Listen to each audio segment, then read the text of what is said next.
জয় মা, জয় ঠাকুর, জয় স্বামীজি, জয় গুরুদেব।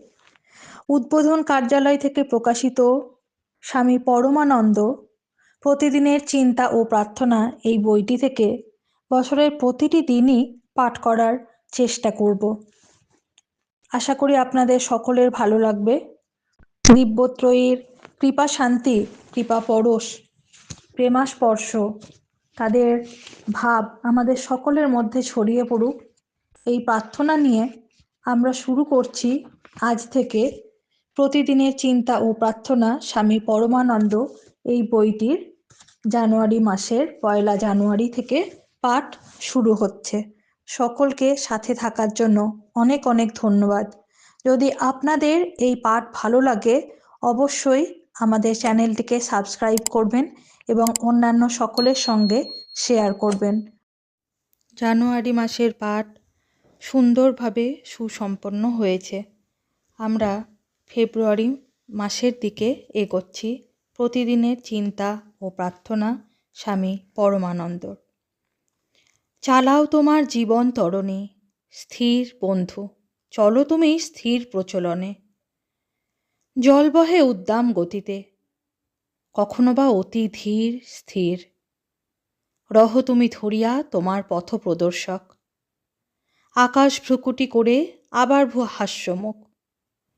ধরো তুমি সযতনে যন্ত্র প্রদর্শক, বায়ু বহে গর্জন প্রকটন রবে, আবার সে হয় যে নীরব। ধরো তুমি দৃঢ় হস্তে তবে যন্ত্র প্রদর্শক, চলো তুমি ধরো হাল দৃঢ় হস্তে। স্থির গতি ধীর গতি হও অগ্রসর। ফেব্রুয়ারি স্থির সংকল্প। যিনি স্থিতপ্রজ্ঞ ও অবিচলিত, যিনি আনন্দ বেদনায় সুখে দুঃখে স্তুতি নিন্দায় সমভাবাপন্ন, যিনি সম্মান অসম্মান বন্ধু শত্রুকে এক বলিয়া মনে করেন, যিনি স্বার্থপ্রণোদিত সকল কর্ম পরিত্যাগ করিয়াছেন, তিনিই প্রকৃত জয়ী। এবং যিনি গুণাতীত হইয়া অচলা ভক্তির সঙ্গে আমারই সাধনা করিতেছেন, তিনিই সত্যি সেই পরম পুরুষের সঙ্গে যুক্ত হইতে পারিবেন। ভগবদ্গীতা। 12 ফেব্রুয়ারি দিনের প্রধান চিন্তা। মন যখন স্থির হয় তখনই সত্য দৃষ্টি লাভ করা সম্ভব, মুখস্থ করা যায়। নিশীথ রাতের অন্ধকার হতে একটি আলোক শিখা ছুটে এলো, পরশিল বক্ষ মোর। পূর্ণ করি দিল মোরে সে তার শান্ত আনন্দ ধারায়। খুলে গেল সকল দুয়ার, হৃদয়ের গুচ্ছ অন্তঃস্থল ভেসে গেল সে আলোর প্লাবনে।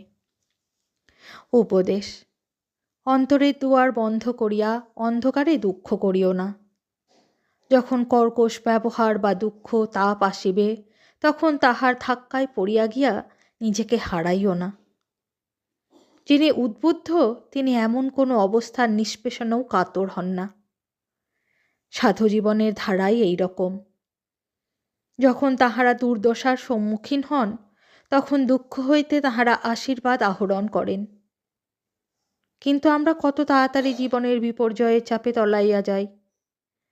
যাহার যেমন সত্যানুভূতি সেই অনুসারে তাহাদের মনের স্থিরতা বেশি বা কম হয়। যতদিন তিনি যে সর্বভূতে সতত বিরাজ করিতেছেন এই বিশ্বাস অক্ষুণ্ণ থাকিবে, ততদিন আমরা যে নিরাপদে আছি এ কথাও মনে থাকিবে এবং আমরা সকল অবস্থায় অটল হইয়া থাকিব। প্রার্থনা। হে জ্যোতির্মান, তুমিই বিশ্বের আলোক। তোমার দিব্য জ্যোতি দ্বারা আমার হৃদয়কে আলোকিত করো। আমার মনকে সদ্বুদ্ধির দীপ্তিতে পূর্ণ করো। আমাকে শক্তি দাও, আমাকে ভক্তি দাও। আমি যেন দৃঢ় সংকল্প হইয়া তোমার পথ অনুসরণ করিতে পারি। ওম শ্রীরামকৃষ্ণার্পণমস্তু।